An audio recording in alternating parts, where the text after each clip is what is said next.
गांव के आखिरी छोर पर एक छोटी सी कच्ची झोंपड़ी थी। उसी में रहती थी एक बूढ़ी माँ। नाम था गंगा देई। बाल पूरे सफ़ेद, आंखों पर धुंधली सी रोशनी और हाथ इतने कांपते कि लोटा भी पकड़ना मुश्किल हो जाता, मगर दिल बहुत बड़ा था। कभी उसका घर हंसी से भरा रहता था। उसका एक बेटा था, रमेश। गंगा देई ने उसे बहुत गरीबी में पाला था। खुद भूखी रह जाती, लेकिन बेटे को गरम रोटी और गुड़ जरूर खिलाती। बरसात में छत टपकती तो बेटे को अपने आंचल में सुलाकर खुद पूरी रात भीगती रहती। वो अक्सर कहा करती, बेटा तू पढ़ एक जाएगा तो मेरा बुढ़ापा सुधर जाएगा। रमेश सच में पढ़ने में तेज निकला। माँ ने अपने चांदी के कंगन बेच दिए ताकि वो शहर जाकर पढ़ सके। सालों की मेहनत के बाद रमेश शहर में नौकरी लग गया। अब वो बड़ा आदमी बन चुका था।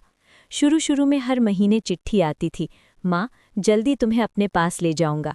माँ उन चिट्ठियों को बार बार पढ़ती, फिर मोड़कर तकिए के नीचे रख देती। गांव में सबको गर्व से दिखाती, मेरा बेटा अफसर बन गया है।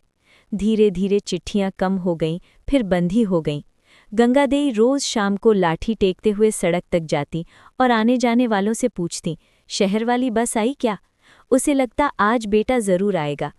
साल बीत गए, आंखों की रोशनी और कम हो गई, मगर उम्मीद नहीं टूटी।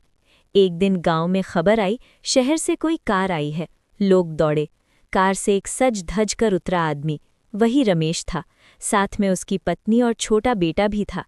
गंगा देई लड़खड़ाते कदमों से दौड़ी। आंखें ठीक से देख नहीं पा रही थीं, मगर उसने बेटे का चेहरा छूते ही पहचान लिया।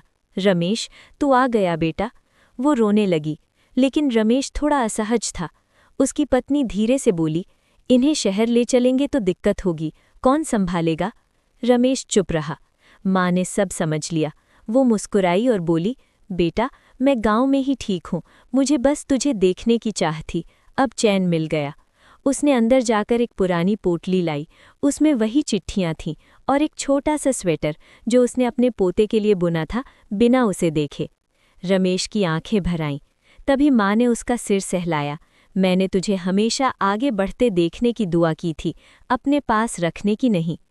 कुछ दिनों बाद गंगा देई चुपचाप सोते सोते ही दुनिया छोड़ गई।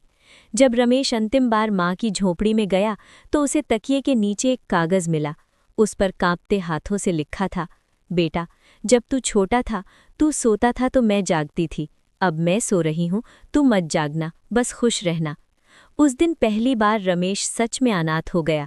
सीख, माँ बाप जीवन में एक बार मिलते हैं। सफलता के पीछे भागते भागते अगर हम उन्हें खो दें तो कोई उपलब्धि उस खालीपन को कभी नहीं भर सकती।